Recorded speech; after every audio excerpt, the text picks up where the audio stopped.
Good morning, students. How are you, beta?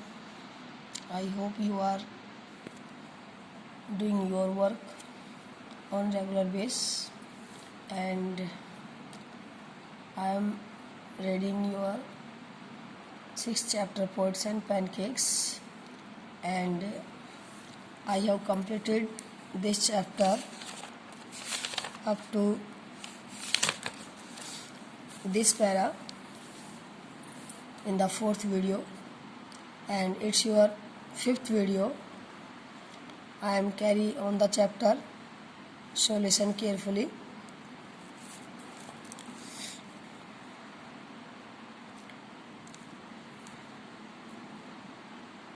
The staff of Gemini Studios had a nice time hosting 200 people of all hues and sizes of at least 20 nationalities. It means इस para के अंदर MRA के group के बारे में बताया गया था जब वो जेमिनी स्टूडियो के अंदर आया था और उसने अपने 2 प्लेज को प्रेजेंट किया था, जिन 2 प्लेज का नाम था जोनाथन वैली और द फॉरगॉटन फैक्टर। तो इसके बारे में बताया गया कि जेमिनी स्टूडियो ने उनका काफ़ी वेलकम किया था और इंडिया के अंदर ऐसा जेमिनी स्टूडियो जैसा उन्होंने कोई होस्ट मिला ही नहीं था। तो उसके बारे में बताया जा रहा है the staff of Gemini studios had a nice time. It means Gemini studio को उस टाइम क्या था, अच्छा टाइम था। Hosting 200 people of all hues and sizes of at least 20 nationalities. It means उस MRA के ग्रुप के अंदर कितने लोग थे, 20, मतलब उसके अंदर ग्रुप थे 20 थे।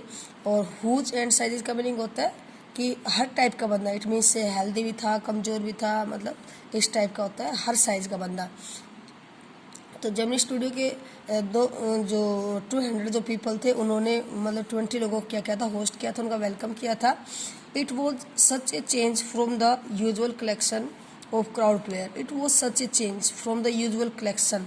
और ये मतलब एक ऐसा मतलब चेंज था, इस प्रकार का चेंज था जिसमें मतलब एक यूजुअल कलेक्शन था। कलेक्शन का मीनिंग होता है जहाँ पर जो क्राउड जो प्ले होता है उसके अंदर उस सिलेक्शन किया जाए भाई किन का कौन रोल प्ले करेंगे और कौन रोल को प्ले नहीं करेंगे।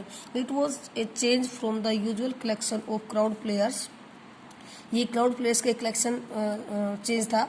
वेटिंग टू बी स्लैप्ड, और जो क्राउड प्लेयर थे वो वेट कर रहे थे टू बी स्लैप्ड। स्लैप्ड का मतलब होता है यहाँ पर पोतना, इट मीन्स मेकअप करवाना।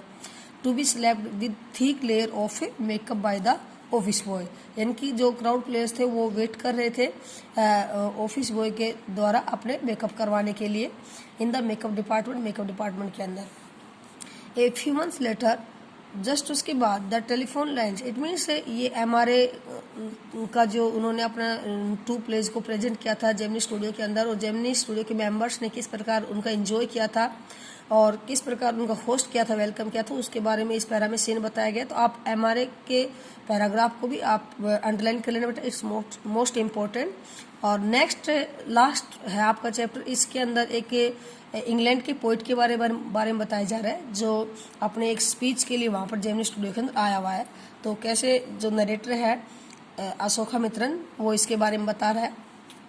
ए few months later the telephone lines of the big bosses of Madras buzzed. It means से कुछ महीने के बाद, यानी कि उस सीन के कुछ महीने के बाद जो जेमिनी स्टूडियो की जो टेलीफोन लाइन्स थी वो दोबारा से बजने लग जाती है बॉसेज के द्वारा। And once again we at Gemini studio cleared a whole shooting stage to welcome another visitor, यानी कि जेमिनी स्टूडियो ने मद्रास की जेमिनी स्टूडियो ने दोबारा से मतलब जेमिनी स्टूडियो को क्लियर करना पड़ा, उसकी साफ सफाई करनी पड़ी, क्या करने के लिए, एक दूसरे विजिटर के वेलकम करने के लिए। All they said it mean जितने भी मेंबर्स जेमिनी स्टूडियो के अंदर उनको ये नहीं पता था कि विजिटर कौन आ रहा है, तो सब कह रहे थे कि he was a poet from England, कि वो इंग्लैंड से कोई पोइट आ रहा है। The only poets from England the simple Gemini staff new, यानी कि जेमिनी स्टाफ के अंदर जितने भी लोग जो पोइट्स को जानते थे, जितने भी पोइट्स थे इंग्लैंड के, उन सबको जानते थे। और हार्ड या जिनके बारे में उन्होंने सुना था ऑफ वर, वो ये वाले थे जो नाम बताया जा रहा है, वर वर्ड्सवर्थ और Tennyson. It means Wordsworth poet को वे लोग जानते थे, टेनिसन पोइट को वे लोग जानते थे, बट जो न्यू विजिटर आ रहा था उसके बारे में वे लोग नहीं जानते थे। द मोर लिटरेट वंस, और जो और ज़्यादा पढ़े लिखे लोग थे, वंस न्यू ऑफ किड्स, वो किड्स के बारे में जानते थे, ये सभी पोइट्स के नाम है, शैली के बारे में जानते थे, बायरन के बारे में जानते थे, सारे इंग्लैंड पोइट है तो उन सब के बारे में जानते थे। एंड वन और two might have faintly come to know of someone by the name, और कुछ एक दो हल्के फुल्के नाम से याद थे किसी के द्वारा, by the name Eliot, Eliot को जानते थे। Who was the poet visiting the Gemini studio now, और अब जो विजिट कर रहा है जेमिनी स्टूडियो के अंदर वो कौन है। He is not a poet, वो एक पोइट नहीं है, ही इज़ एन एडिटर, वो एक एडिटर है। That is why the boss is giving him a big reception, और यही वजह कि हमारा जो बॉस है यानी कि जेमिनी स्टूडियो का बॉस कौन था, मिस्टर वासन, तो उसको एक मतलब हुज वेलकम दे रहा है, एक बड़ा वेलकम दे रहा है। Vasan was also the editor of the popular Tamil weekly Ananda Vikatan. तो बेटे ये नाम याद रखेंगे, इसके अंदर डिफरेंट टाइप की मैगजीन्स के बारे में जिक्र किया गया और मैगजीन्स का एडिटर कौन थे उनके बारे में पूछा गया। तो ये सीन पैसेज के अंदर कई बार एक एक नंबर में क्वेश्चन पूछे जा सकते हैं। Vasan was also the editor, यानी कि जो ऑनर था जेमिनी स्टूडियो का वासन, वो भी एडिटर था। कौन सी मैगजीन का, तमिल वीकली आनंदा विकातन मैगजीन का वो एडिटर था। He was not the editor of any of the known names of British publications in Madras, यानी कि मद्रास के अंदर जितनी भी ब्रिटिश पब्लिकेशंस थी, जितनी ब्रिटिश की मैगजीन्स थी, और उनके जो एडिटर थे उनमें से जो नया जो एडिटर आने वाला आ रहा था, जो नया विजिटर आ रहा था, वो कोई मतलब वो नहीं था, उन मैगजीन में से वो नाम नहीं था। That is those known at the Gemini studio, जितनी मैगजीन जेमिनी स्टूडियो के अंदर वे लोग जानते थे, तो उनका वो एडिटर नहीं था। Since the top man of the Hindu, since the top man of Hindu were taking the initiative, और इन सभी काम का जो हिंदू मैगजीन टॉप पे थी, उनके जो एडिटर्स थे वो इसको इनिशिएटिव मतलब इसको आरंभ कर रहे थे या इसकी प्राथमिकता को ले रहे थे। द सरमाइज, सरमाइज मीन होता है अनुमान लगाना, सपोज करना। The सरमाइज was that the poet was the editor of A daily, और अनुमान ये लगाया जा रहा था कि जो नया जो पोइट आ रहा था वो डेली यानी कि मैगजीन का क्या था, एडिटर था, डेली पब्लिश होने वाली मैगजीन का। But not from the Manchester guardian, लेकिन वो मैनचेस्टर गार्डियन का एडिटर नहीं था, और द लंदन टाइम्स, और लंदन टाइम्स का एडिटर भी नहीं था। That was all that even the most well informed among us new, यानी कि यही नाम थे जो हमारे बीच में लोग क्या करते थे, इन सभी नेम्स को, एडिटर्स को क्या करते थे, जानते थे। बट इन सभी में से वो ना तो किसी मैगजीन का एडिटर था, ना ही वो क्या था, पोइट था। It means all were supposing who is coming, सभी अनुमान लगा रहे थे कि आ कौन रहा है। At least around 4 in afternoon, और दोपहर के लगभग 4 बजे the poet for the editor, यानी कि वो एडिटर अराइव, वो पहुंच जाता है जेमिनी स्टूडियो के अंदर। He was a tall man, वो एक बड़ा आदमी था। वेरी इंग्लिश, काफ़ी इंग्लिश अच्छी बोल रहा था। वेरी सीरियस, और काफ़ी सीरियस टाइप का बंदा था। And of course very unknown to all of us, और हम सब के लिए क्या था, अननोन था। It means we don't know about him, हम उसके बारे में कुछ नहीं जानते थे।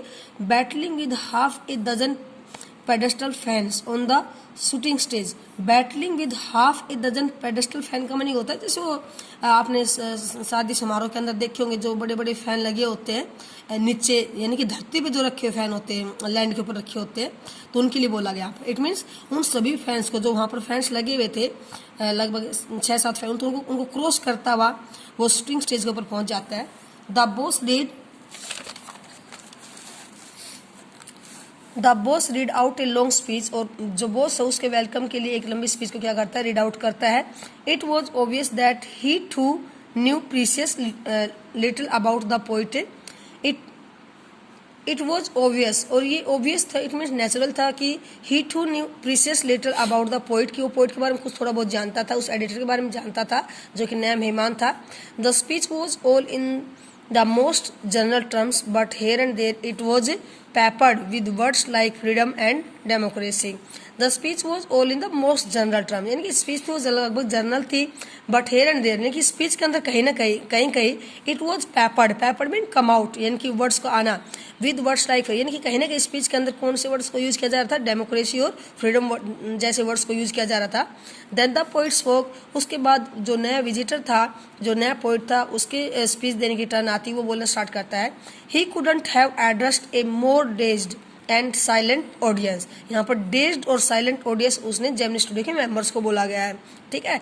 It means he could not have address, it means he जो नया विजिटर को पोइट आया था वो एड्रेस नहीं कर पाया था, वो मोटिवेट नहीं कर पाया था किसको, डेज्ड। डेज्ड मीन जो वहाँ पर हैरान और साइलेंट ऑडियंस बैठे हुए थे, जो मेंबर्स बैठे हुए थे वहाँ पर, जो टकटके लगाकर, डेज का मैंने टकटका जो उसको देख रहे थे, सुन रहे थे, तो सभी को वो एड्रेस नहीं कर पाया था, प्रभावित नहीं कर पाया था। No one knew what he was talking about, कोई नहीं जानता था कि वो किसके बारे में बात कर रहा है। And his accent defeated any attempt to understand, और उसका जो इंग्लिश का जो एसेंट था, जो प्रोनाउंसिएशन थी, डिफीटेड, वो उसने हरा दिया था any attempt to understand. It means उसकी स्पीच को कोई भी मेंबर क्या नहीं कर पा रहा था, समझ ही नहीं पा रहा था, उसके एसेंट को कोई भी मेंबर समझ ही नहीं पा रहा था। हर अंडरस्टैंडिंग की अटेम्प्ट क्या हो चुकी थी, हार चुकी थी उसके एसेंट की वजह से। व्हाट ही वाज सेइंग, वो क्या कह रहा है, the whole thing lasted about an hour, it means lasted mean चलना, उसकी जो स्पीच थी वो 1 घंटे तक चलती है। देन द पोइट लेफ्ट, उसके बाद पोइट ने स्टेज को छोड़ दिया था। And we all dispersed, disperse का मीनिंग होता है डिस्कस करना, इन अटर बैफलमेंट, बैफलमेंट होता है सरप्राइज के साथ। फिर हम सभी क्या करते, बड़े सरप्राइज के साथ क्या करते, हैरान, सॉरी, डिस्कस कर रहे थे। व्हाट आर वी डूइंग, कि हम यहाँ पर क्या कर, जब हम इसकी बात समझ नहीं पा रहे तो हम यहाँ पर क्या कर रहे हैं। What is an English poet doing in film studio which makes Tamil films for the simplest sort of people, और कहते कि ये ऐसे स्टेज के ऊपर क्या कर रहा है, जिस स्टेज के ऊपर मतलब तमिल सिंपल लोगों के लिए तमिल फिल्म्स बनाई जाती है, तो ये इंग्लिश पोइट यहाँ पर क्या कर रहा है। It means all were discussing because they are not able to understand his speech, कोई उसकी बात को समझ नहीं पाए थे, इसे सब डिस्कस कर रहे थे। People whose leaves least afforded them, यानी कि ऐसे लोग जो इस टाइप की लीव्स को क्या नहीं कर सकता, अफोर्ड बियर नहीं कर सकता। The possibility of cultivating a taste for English poetry, it means no one was able to taste of English poetry, भी कोई भी इंग्लिश पोइट्री का टेस्ट नहीं कर पाते। कल्टिवेट का मीनिंग होता है मतलब वो सीख ही नहीं पाए थे, उसके बारे में जानते नहीं थे।